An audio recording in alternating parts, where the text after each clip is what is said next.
So hopefully to keep time, I'm going to kick off and just allow people to join throughout the introduction. Hopefully then everyone will be online when the actual talk starts. So for those who don't know me, I am Frances Holmes. I am one of the founders of Speak Out Revolution. I'm now introducing the Speak Out talk. So today's Speak Out talk is by Leon Benjamin. It's all around the future of work. And for me, I come from an innovation lead role in my everyday job. So this is such an interesting talk for me, and I think it will be very important to how we continue working in the future. So thank you, Leon, for being here today. And I'll allow you to introduce yourself in more detail in just a moment after Marie introduces Speak Out Revolution in more detail and our campaign. So Marie, can I hand over to you? I think I need to unmute you, so let's see whether I can.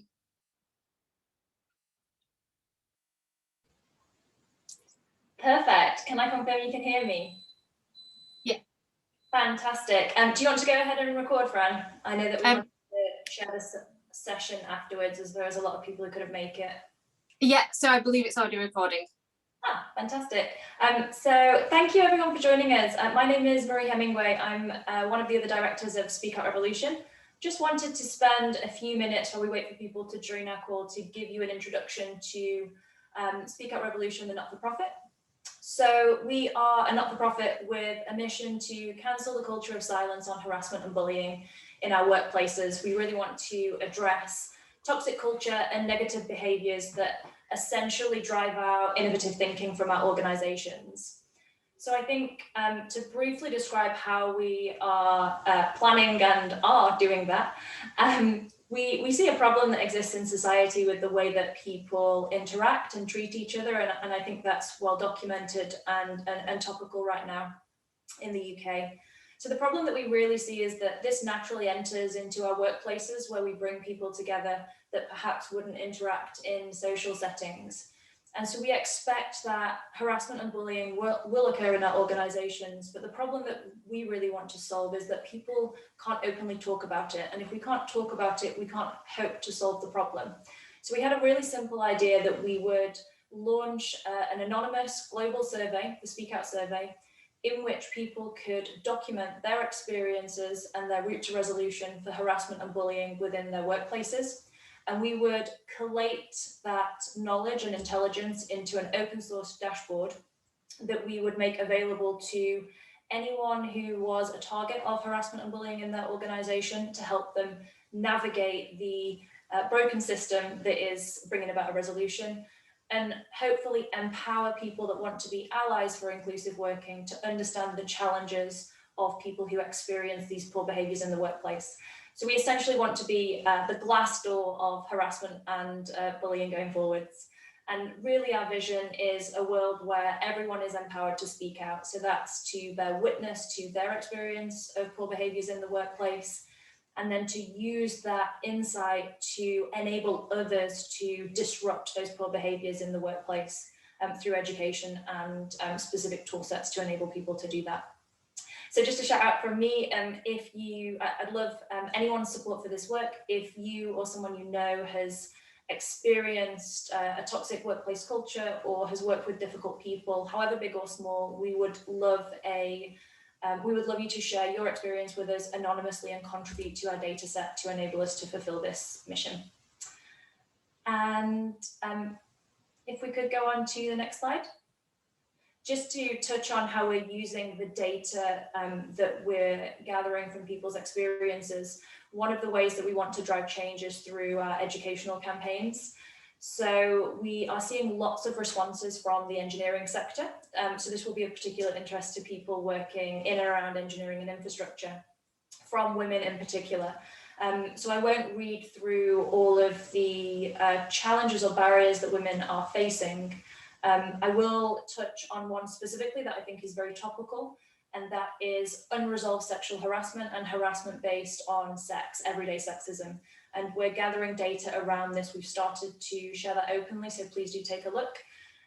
We're running the Design Her In campaign to really as a call to action to industry to say that if we If we want innovative, engineered solutions for society in the future, we have to design women into our workforces, because we can't hope to serve them with our solutions unless they're part of our decision-making and design processes. And we have lots of supporters. What we're hoping to achieve with this campaign is a Design Her In playbook, which will be a book or educational document that we can provide to institutions and engineering organizations that says these are the prioritized barriers that women face within the engineering sector for their participation in the workforce. We've pulled together the data and we've pulled together solutions. It's time now for you to implement them. So if you are working in the engineering sector or you are looking to recruit women from within the engineering sector, please do take a look at our website and register your interest in the playbook. So that's everything from me. I'm very excited for the talk, so I'm going to stop and hand back to you, Fran. Thanks, everyone. Thank you very much. And so I'm going to allow Leon to introduce himself and introduce the Speak Out talk. So I'll just figure out technology again and unmute you.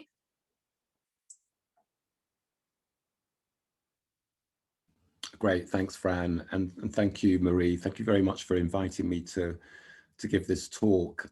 This is quite a busy slide, but I'll just be very brief in terms of my profile. You can jump onto LinkedIn and dig a bit deeper, but I think the most relevant experience really just to pull out will be, unbelievably, I've spent the last 10 years helping companies to get more people working from home. In that 10-year period, I've sort of co-founded 2 professional services businesses which specialize in technology adoption. And in that time, I've worked with some fairly leading brands: Virgin Media, Boston Consulting Group, Cisco, Tesco, AstraZeneca, and Ralph Lauren, in a kind of wide variety of ways in terms of the deployment of technology. And I guess in that time, one of the things I think I've learned the most is that it's actually really quite hard getting people to change the way they work. And even though the pandemic has been what I call a kind of a reaction really to the pandemic, not very many organizations had time to prepare. Even the pandemic has made it quite difficult for people to adjust the way that they work. So I guess the headline for me is that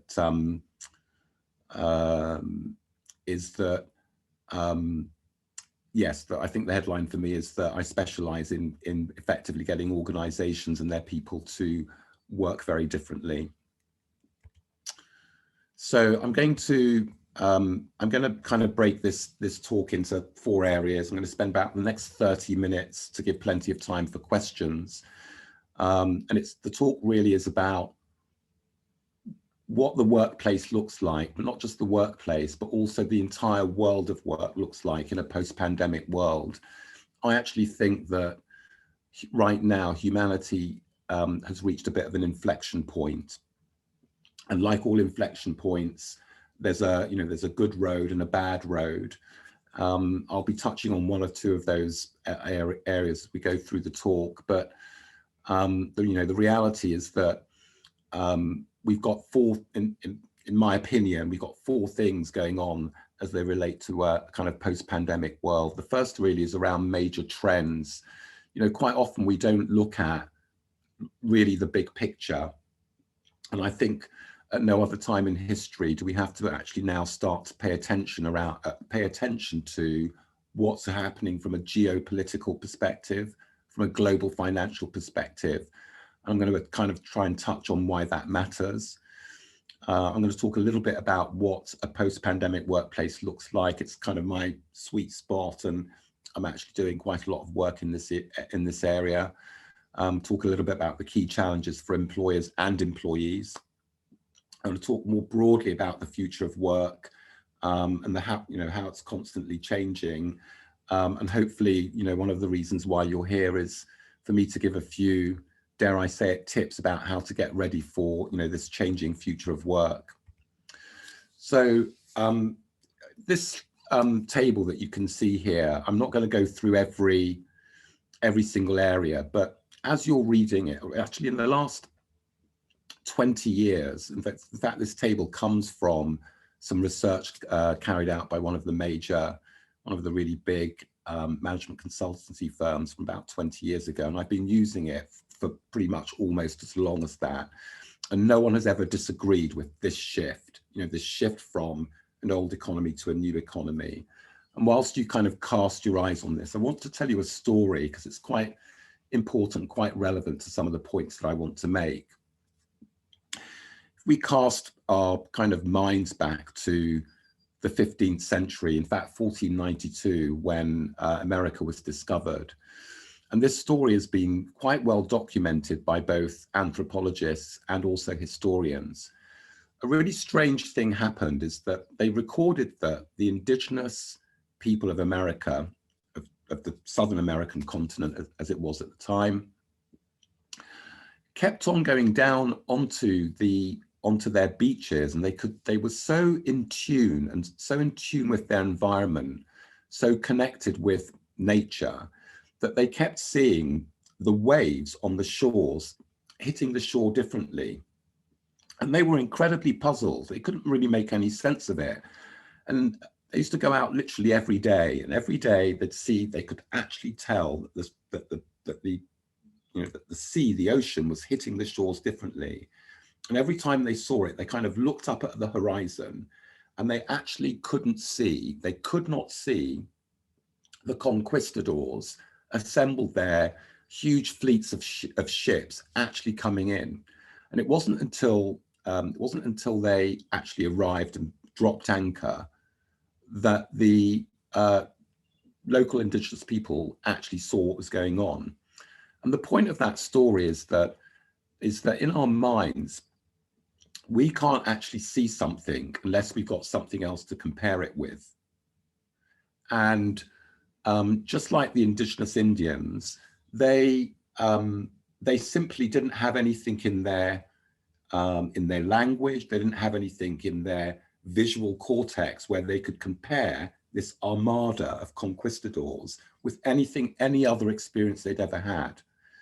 And I want you to hold that story in your mind as I go through this presentation, because that's what I think is happening today, is that something's happening, something really big is happening on this planet, and we just don't have a frame of reference. We can't recognize it.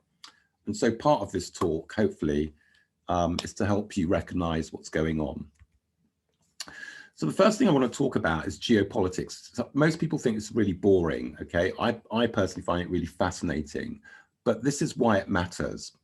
So if you haven't been looking, in the last sort of 10 to 15 years, China has been building, in fact, they call it the Belt and Road Initiative. It used to be called One Belt, One Road. China are spending $10 trillion investing in the Asian continent. And actually, if you do a bit of research yourself, I mean, some of the structures that they're creating, I think they've already now created the longest bridge that spans a seaway. Quite recently, they built the biggest Ferris wheel in the world. And they're also obviously investing a lot in their own infrastructure and actually in their own military as well. But what they've been doing effectively, while nobody's looking, is building an absolutely gigantic, thriving economy in Asia. There are roughly 70 companies, 70 countries involved in this initiative.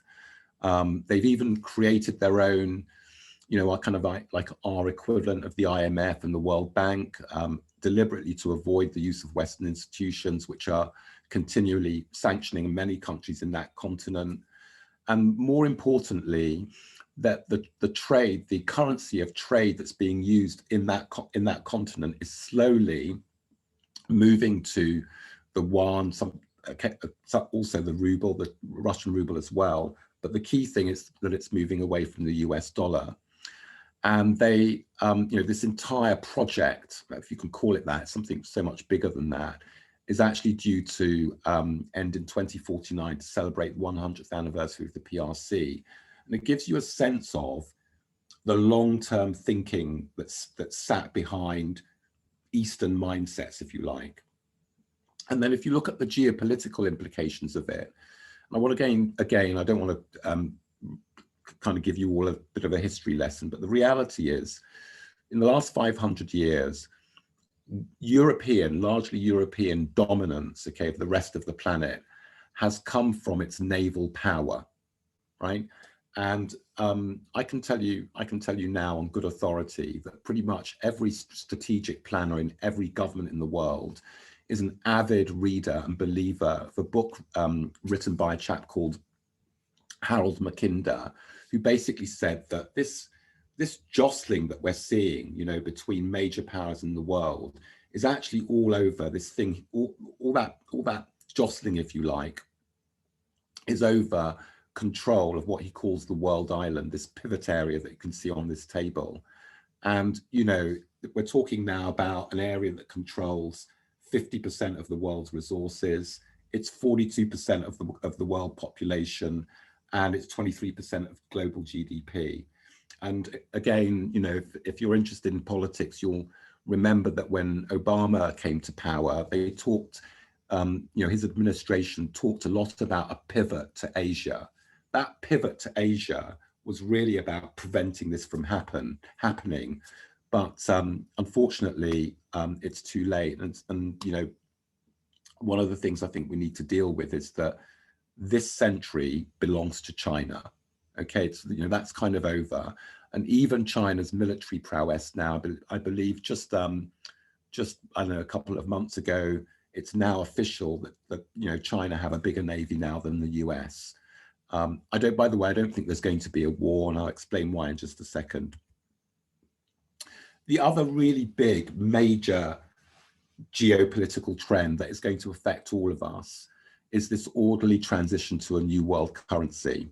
Okay, many years ago, in fact, I think it's as far back as the 1960s or maybe the 1970s, the IMF introduced, because they kind of saw this coming, they introduced something called special drawing rights, which is a type of currency, it's a type of global currency. During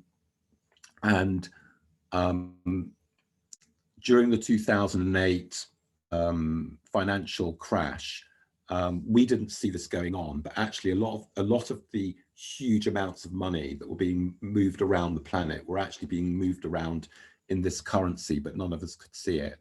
But the reality is that, I mean, without getting into the detail, you know, the United States now has really a level of debt which is basically unpayable.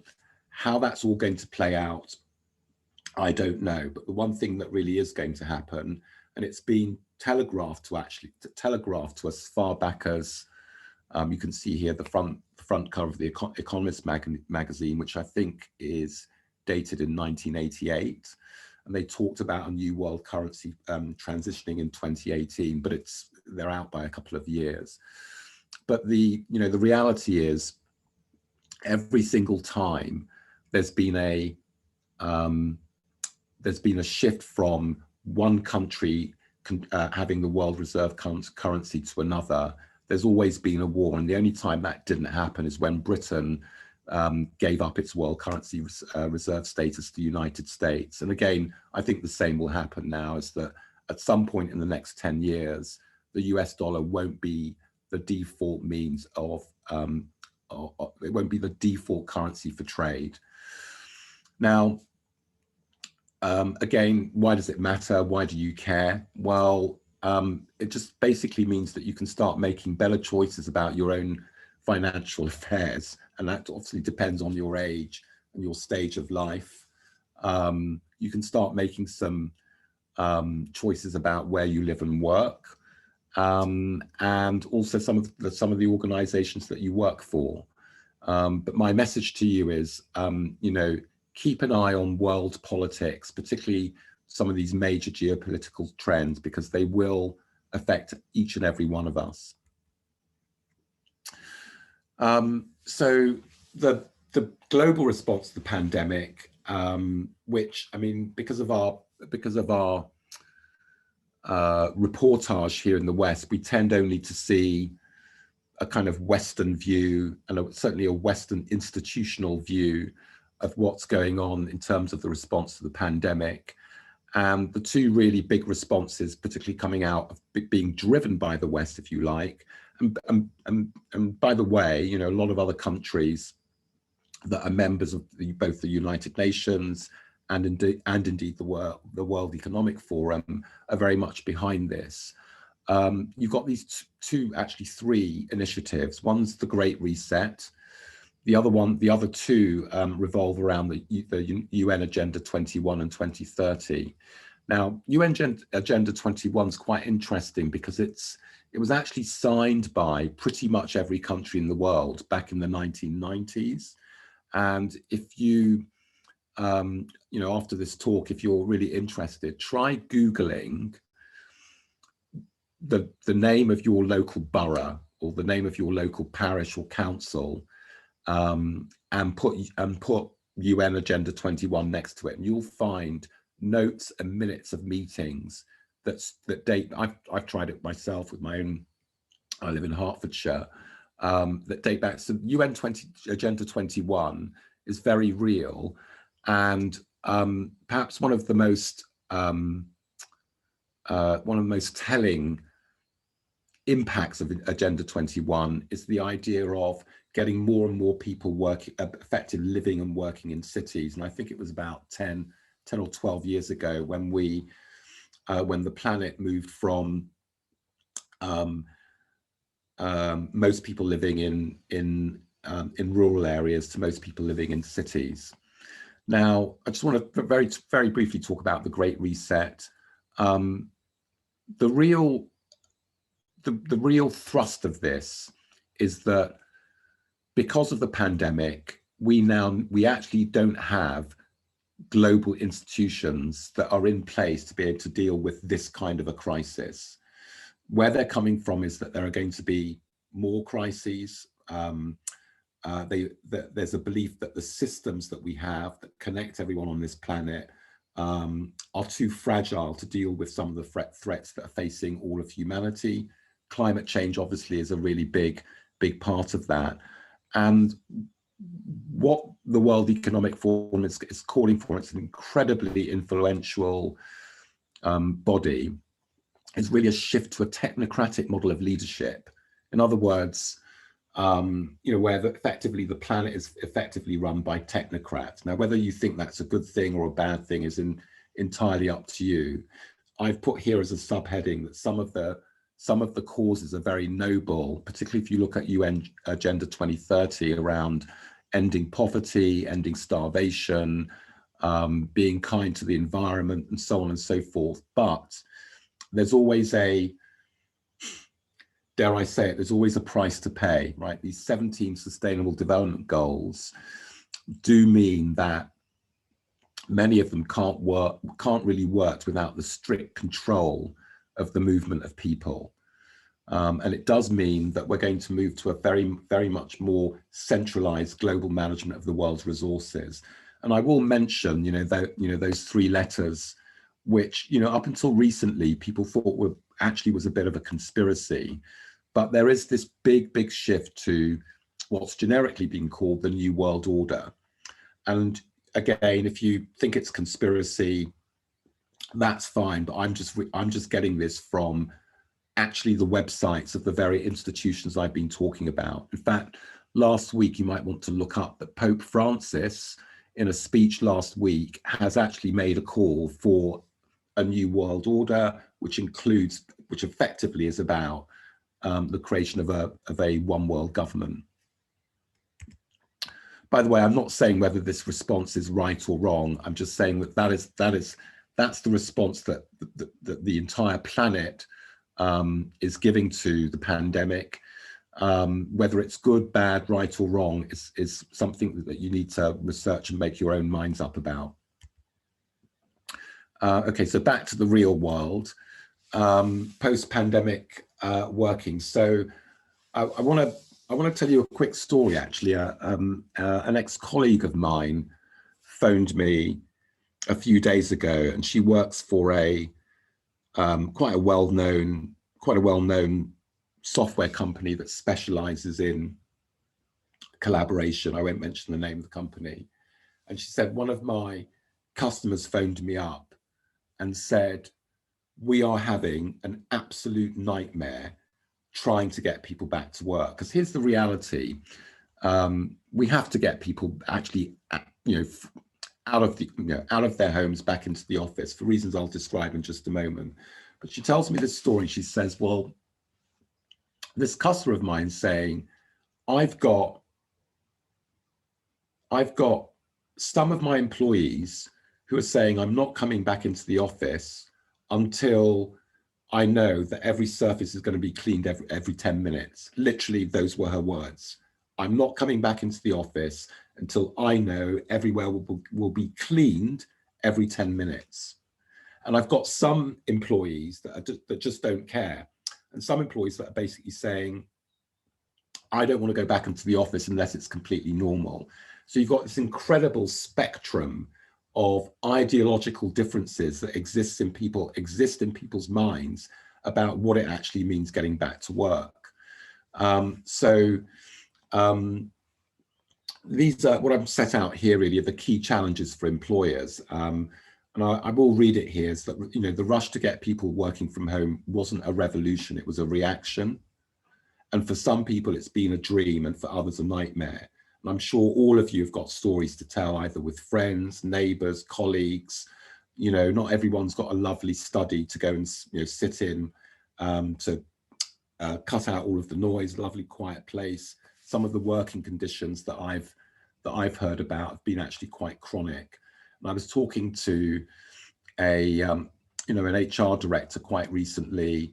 I've spoken to a few actually in the last few months, and we have, in the UK anyway, we've broken just about every health and safety law that exists in moving people home. So getting people back to work is very top of mind in the boards of many and pretty much all of the companies, I think, on the planet. And what I've done here is I've just kind of distilled what I think are the 6 things that are top of mind. So getting back to the office, designing these blended, flexible working spaces. There are a lot of companies that are rubbing their hands and saying, great, we're going to save a lot of money from, real estate, because as you can see here on the right-hand side, a lot of organizations are saying what we're getting back from our employees. We actually quite like the idea of home working being the default. And you can see here, 20% of companies will move at least 20% of their on-site employees to permanent remote positions. However, if you've got one building in central London with 2,000 people in it, what you're moving to is 2,000 buildings with one person in. And the question is that really going to save you money? And by the way, I don't know the answer, but these are some of the issues that organizations are grappling with. And some of the larger organizations, interestingly now, that have huge investments in disaster recovery sites, the old-fashioned, actual, real other offices that they would move people to if a bomb blew up in London. Well, that's gone now. They are saving money there because now disaster recovery is really about getting people working from home. I'm not going to cover all of these different areas. Virtual leadership's pretty important. You can read, read the headings here yourself. Productivity is a really big issue where, some companies have reported an increase in productivity. Other organizations have seen it fall off a cliff. Communicating change is going to have to be very different. I think organizations will need to actually consult their employees on a continuous basis as conditions change, if you like, prevailing conditions change on the ground. So leaders need to be in a constant dialogue with their employees about their workplaces, and employee experience obviously is going to be absolutely key in attracting and retaining talent. So I've touched here really a little bit about, just a bit more detail around getting back to the office. We're human beings, we have to get back. I mean, the idea of being cooped up at home, year in or week in, month in, year in, year out is ridiculous. We are going to need to build, to my point earlier, no touch to high touch working environments. There's quite a lot of complexity. Again, some, you know, in my world, I'm hearing that in Canary Wharf has 100,000 seats. I don't know how many buildings, but 100,000 office seats. And already all of the companies, mostly banks and financial institutions, are saying we will never see that rise above 50,000 for reasons, again, I won't go into. But the workplace is going to change quite radically. We're going to have to have an integration, if you like, between, you know, one of the reasons why people couldn't go back to the office when we eased the lockdown last year was, you know, a queue of 5,000 people snaking around the building, social distancing in the lifts. It will take like 2 hours to get to your desk. So that complexity now is all being built into what getting back to the office really looks like. And again, I've noted here really is that, you know, integrations with transportation systems so that we can stagger people into the office and stagger them home as well. So, you know, working from the office is going to change in some cases beyond recognition. I saw a video the other day of what's happening in the US, and there, you know, some organizations, to my point about these no-touch environments, are actually changing the doors on meeting rooms so that they slide, and the way you slide the door is by touching a pedal on the ground rather than actually holding the handle. You know, so there's a lot of change coming. In the interest of time, I'm going to kind of just hurry up a little bit, but obviously the home office, and I think it's good news for all of us. So for those of us that want to work more from home, companies are realizing they're going to have to invest a lot more. Certainly they're going to have to make sure that their employees are working in a legally compliant way from home. You know, big investments are going to be made in proper, I mean, a laptop, if you think about it, isn't quite the right device. If you're on video all day long or in meetings all day long, the very nature of meetings are going to have to change. And again, I think maybe a subject for another talk another time to get into the detail of that. Let's just quickly talk about the future of work. And, you know, some of it, honestly, it's a bit grim. Okay, so you can see here, you've got two graphics, two images here. Both of these have been recently produced by McKinsey. In my opinion, they're actually producing the best research on all of this right now. They've got access to just about every major boardroom on the planet. And on the left-hand side, what you can see here is it's like an index where, you know, 100 is the highest and 0 is the lowest. And they've shown here the different types of work that are going to be permanently disrupted as a result of the pandemic. And it's fairly obvious if you go to the lower end of the scale, construction sites where there's not much need for physical interaction with strangers, if you like, are going to be least disrupted. And as you go up the scale, all the way from personal care, even to medical care, there's been an absolute explosion of telemedicine now. So as you can read here, you know, all of the most obvious occupations are going to be disrupted. Frontline arenas, outdoor production arena, and many jobs with on-site customer interactions, so basically retail, are being massively displaced by e-commerce. And you can see here on the right-hand side here, really the largest negative impact is almost all the growth will be in labour demand, will be in high-wage jobs. Maybe we'd call them white collar, maybe we'd call it knowledge work. But the reality is that, you know, the reality is that a lot of people are going to need to reskill. And if you look at this last point here around jobs in warehousing and transportation, although they have increased dramatically, I can tell you now that just a week ago, maybe a couple of weeks ago, Jeff Bezos said within the next within the next 5 to 10 years, we won't have any human beings connected with our online delivery, our online buying and delivery process. Currently, Amazon have 300,000 employees worldwide. Most of them are working in distribution centers and warehouses. So in the next 10 years, and it could be shorter than that, a lot of those people are going to have to reskill.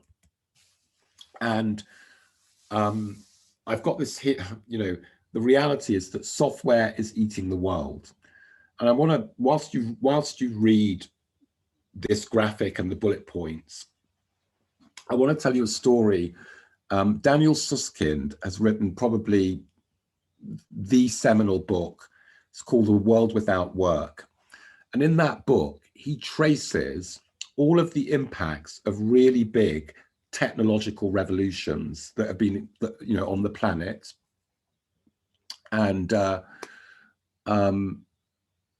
what we have today is, just as a side issue, two really good examples. One is the introduction of the loom and how you know, workers at that time during the Industrial Revolution actually, you know, went out on protest, and they protested at, you know, this automation. But actually, what happened was that the Industrial Revolution created more jobs than it destroyed. When in the United States, ATMs were introduced in the 1960s and 70s, bank tellers were up in arms about the potential loss of their jobs. Whereas in that particular year, within the first year, banks hired 64,000 in the US, 64,000 more bank tellers. But this time it's different. AI and robotics, and Susskind really argues this very well, is that this is the first time in humanity where we have a technological wave that destroys more jobs than it creates.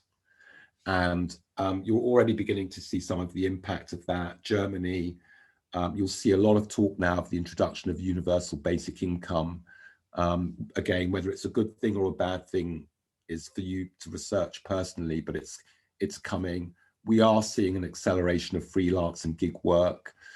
And you know, McKinsey are reporting up to 100 million workers are going to need to switch their occupation, and they're saying by 2025. That's only 4 years from now.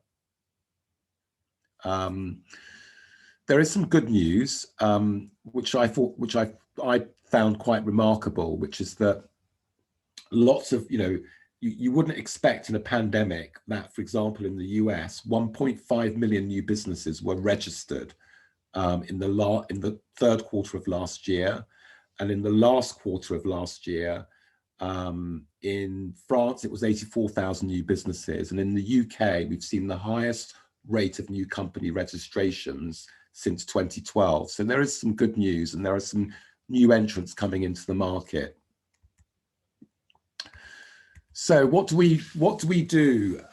What do you do? Okay, how do you get ready for this tectonic shift in the nature of work? So to summarize, I think globalization is a movement that's, so far as far as I can tell, is unstoppable. There's a push for global governance, and I've already talked about the new world reserve currency and the shift of power to the east. Economies are rapidly shifting to digital currencies, automation, and AI. I think there are going to be really deep contractions in kind of all areas of our lives until the pandemic is over, and hopefully that these vaccinations prove effective. And there's going to be a lot of consolidation in the private sector. You're going to see a lot of mergers and acquisitions as companies, because some companies simply won't be able to survive. World of work, yes, there are going to be initially some high levels of unemployment. I'm being told, I think the Office for National Statistics here in the UK is already 3 million people unemployed since the pandemic started. And we have to, I mean, I don't want to make any kind of a political statement here, but the reality is most economies, over 50% of people that work in those economies are employed by small businesses. and many of them have been destroyed, and quite a few of them aren't coming back. The impact of that, I think, will be felt for many years. Okay, again, in the interest of time, and I actually don't know what the time is, so I'm going to go quite quickly. Change comes from within. All right, so I think to deal with, and Francis, if you just hold your hand up, have I got 2 minutes? Okay, fine, I'm almost there. I'm going to skip this slide and just go to this one. How do you get ready for this? Well, internally, everything that you do has to be around developing the ability to change before the case for change becomes desperately obvious. And again, depending on where you are in your stage of life and how old you are, it'll be different for people that are just about to retire to those people just coming into the workforce. But you've got to start to anticipate non-linear careers, this switching in and switching out of caring, learning, resting, and recreation. Actually deal with that. That's the way it's going to look. Think of career Lego rather than career ladder. Have a broad set of skills, and try and find ways of niching yourself. Find an in-demand expertise or niche, so that you're effectively a bigger fish in a smaller pond. Develop strategies to acquire experience in areas that are adjacent to your expertise. I mean, I've heard stories of, like a company in the UK that was making sails for ships very quickly when the pandemic started manufacturing PPE equipment using this, heavy sailing material. So yeah, look for areas that are adjacent to your expertise and try and develop that expertise. I would say at no other time, I mean, I'm quite an old boy now, but there's never been a better time to sort of invest in high quality content to promote you and co. Whether that's you in a permanent full-time job for the next 5 or 10 years, or whether it's you as a freelancer.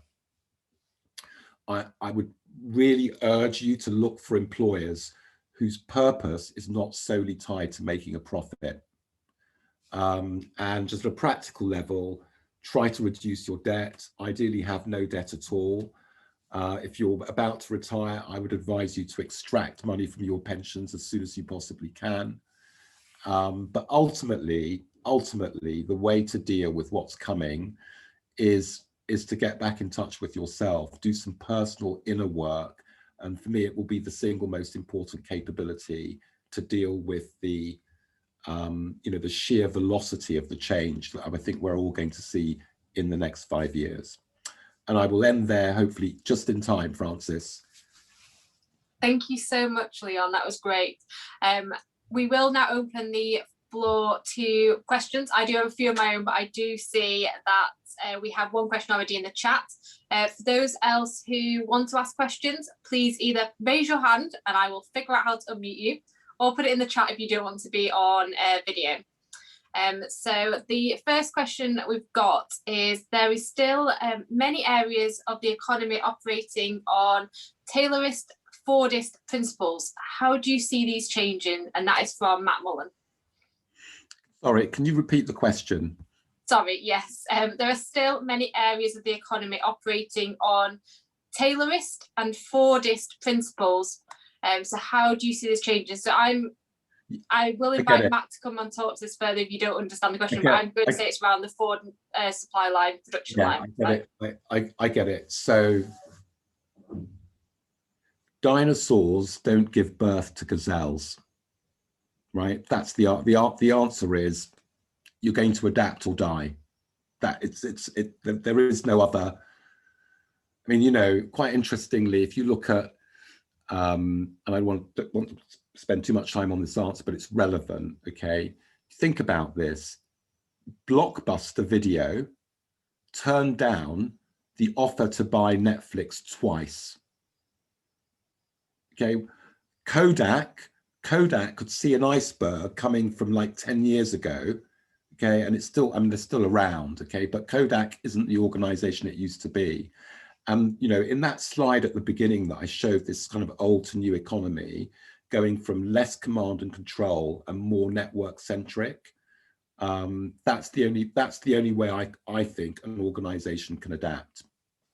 Yeah, I think that's very true. We've seen how Amazon has grown from a book distributor to what it is today. So I agree, adapt or die basically is the mantra. So I will unmute Marie. She's got a question. So let me unmute her and bring her to the forefront. Hi, can you hear me? Yeah, hi, Marie. Hi, I had a bit of a stream of consciousness and I started to type, but I thought it's going to take me too long. Really interesting talk. One area that I'm particularly interested in asking you about is, you made a comment about how leaders need to start talking quite directly with their employees to understand how we adapt the workplace situation for the return to work. And I think one of the challenges that I see, or opportunities, depending on how you look at it, is that we know certain demographics are disproportionately excluded from our workforces as is. And I'm thinking in my head for the infrastructure sector, people with invisible disability and physical disabilities are often unable to participate in the workforce at the same rates as able-bodied people, and that really impacts how we build our environments. You know, we have environments that are built perfectly for people that are able-bodied, and so one of the things that I wanted to ask was, it's great for leaders to talk to their workforces, but when your workforce doesn't include everyone that it needs to for diversity of thought and innovative thinking, what would you recommend that they go and do? And do you see that is a challenge that or opportunity that we have going forward?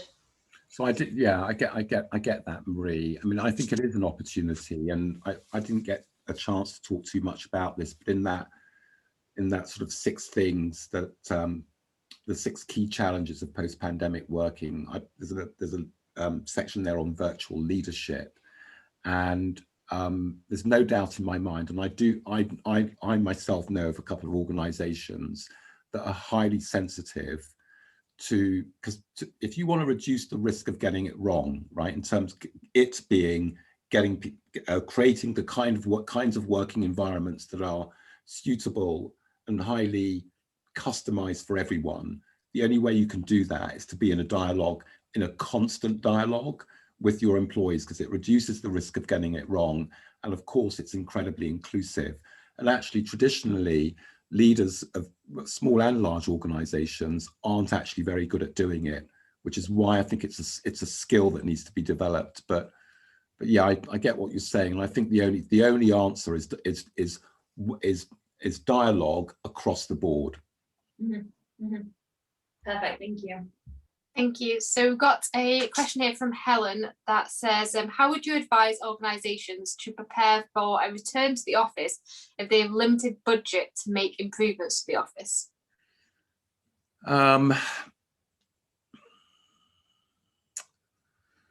This is a kind of cost-benefit thing. I mean, I get it that some companies won't have the money to create the kind of environments that people want and need, this high kind of no touch to high touch. But I think for me, I'd almost answer that with a question, which is, can you afford to lose some of your talent as a result of not investing in that?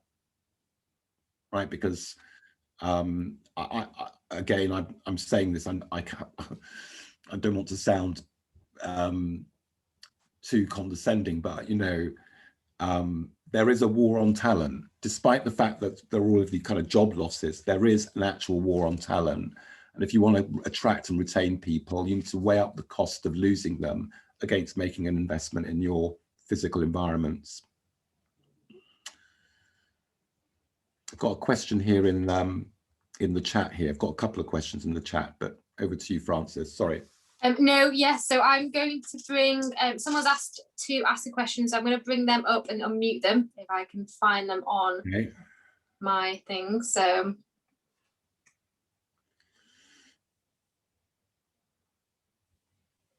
you should get a notification to unmute. Perfect. Hello, it's Martin. Sorry, that's my work email addresses. Okay, I'm autistic, so I've really emphasised what Mari just said about hidden disabilities. It's just with the global economy going towards one big global currency, would you see like the reduction of green cards so we could work anywhere in the globe? That is the objective. That is the end. That's the end game. The end game is no borders. No borders. Yeah. Absolutely. So, so if you've got a specific, as you say, if you've got a specific skill set, use that and then and then go anywhere. Yeah. Sorry. Yeah. Thanks. Perfect. So following on from that question, actually, how do you see the working week change? We talk about flexible working and how people can work different hours. How do you expect that to change? And are we still going to see sort of a 9-to-5 structure, or is it going to be more flexible environment? So I think it's going to be fluid. In other words, and that's, comes back to that kind of leadership being in a constant dialogue with their employees. I think it's going to be, in other words, Francis, I'm not going to say, actually, come July, nobody's going to go into the office on a Monday or Friday because, for obvious reasons, and that the working week will be Tuesday to Thursday. I just think it's going to shift continually, and it will be fluid, and it will be very flexible. And it will have to be, because even from a transportation perspective, this is what I'm hearing with one or two of the projects I'm about to get involved in is that you want to come back into the office and you've got a building in Canary Wharf that holds 10,000 people. You have to stagger people in, and it's a to be honest with you, quite a complex problem to solve. But as I say, it'll be very fluid and it'll be very dynamic. Thank you. So we've got a political question, so let me know if you're comfortable answering it. So how do you assess the impact of Donald Trump's approach over the last 4 years versus New World Order? Yes, so this is quite an interesting question. From what I can see,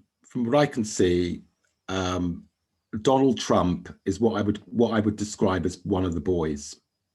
Right. In other words, he's very much, certainly based on what I've seen and read and researched, I would say he's very much part of the New World Order, but he was just a particular character and individual that wasn't particularly liked by his peers.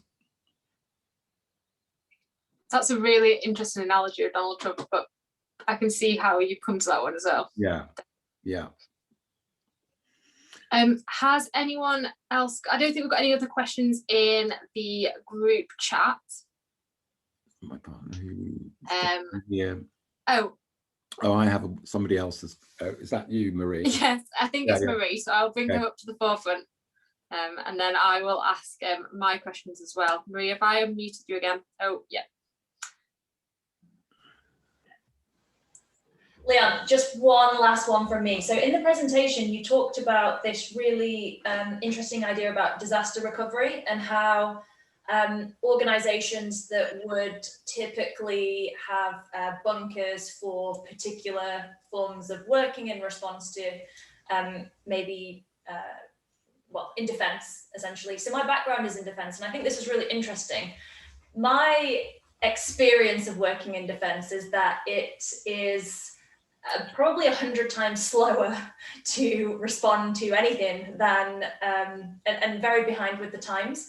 And I can see that people distributing to their homes would be a really good way to not have a single target for some sort of offensive attack. But at the same time, the people that you would want in that situation are having to use systems and processes that are very much tied to specific locations or very constrained.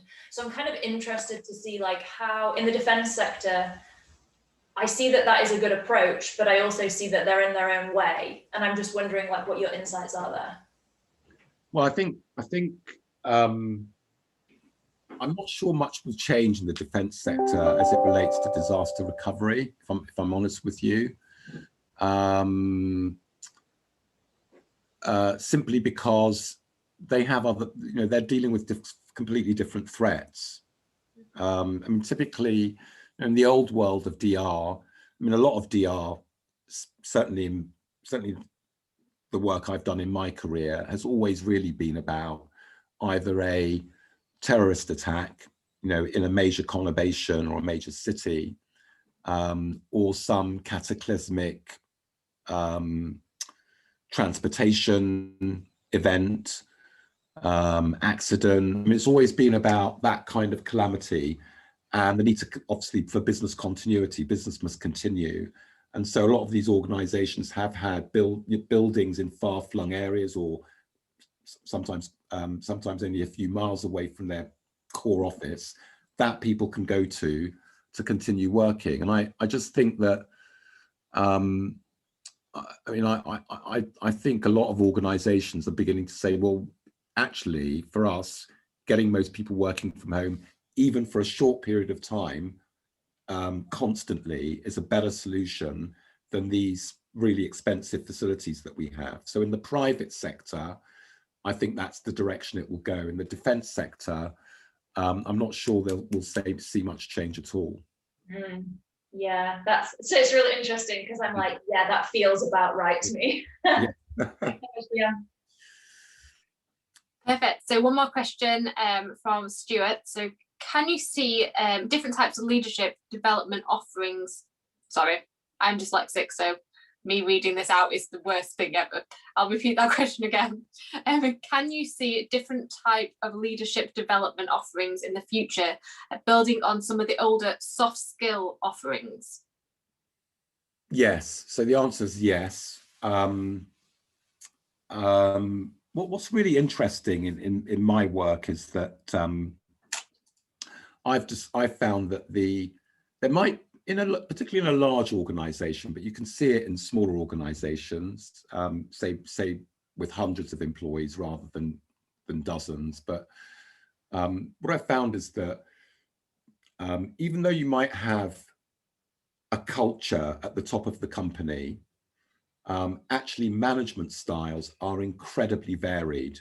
And I've worked on projects where certain senior leaders have invested millions of pounds in these kinds of technologies to get more people working from home or remotely.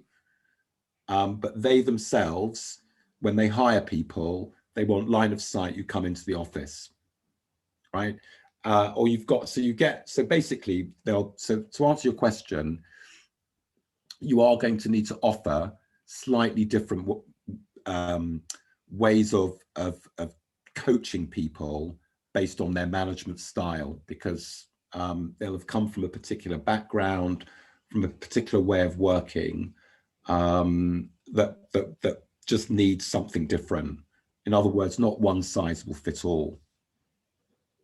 No, that's very interesting, because it's exactly what I'm seeing in my organisation. So I work full-time in an engineering firm, and there's certain leaders who do want everyone in the office and need bums on seats, and others that have been more flexible during the pandemic and totally trust and empower their staff to go and do their work in their own flexible time, which is good. So I realise we are very short on time. I have a final question that comes back to your slide that you skipped over, which was around left brain and right brain thinking. And that's really interesting to me. So I wanted you to sort of slightly expand on that, but in the very short space of time that we have. Okay, so very, very quickly, typically in the West, all of our education, all of our learning, even the games we play, our culture is very geared towards left brain thinking. It's logic. I do A, B happens. Whereas in the East, it's completely different. And their thinking is probably the best example I can give is in Japan. Japan is the only country in the world that has companies in it that are over 1,000 years old. In fact, it has several companies that are 1,000 years, and many companies that are over 500 years old. And the reason why they lived so long is because they were founded on the principle, founded on a principle not solely tied to making a profit. Whereas in the West, everything we do is about profit, which is why now the average age of a company on the S&P 500 index in the United States is only 15 years. And just to finish off, I have written a really extensive article called A Whole New Mind, and you'll find it on my LinkedIn somewhere, which will give you all of the detail behind that. Perfect. No, thank you. And that's really interesting because I work in design centres in my innovation role, and I understand the value of the diversity and the design aspects in what we do in innovation and engineering. So I like how that's translated. Great. Perfect.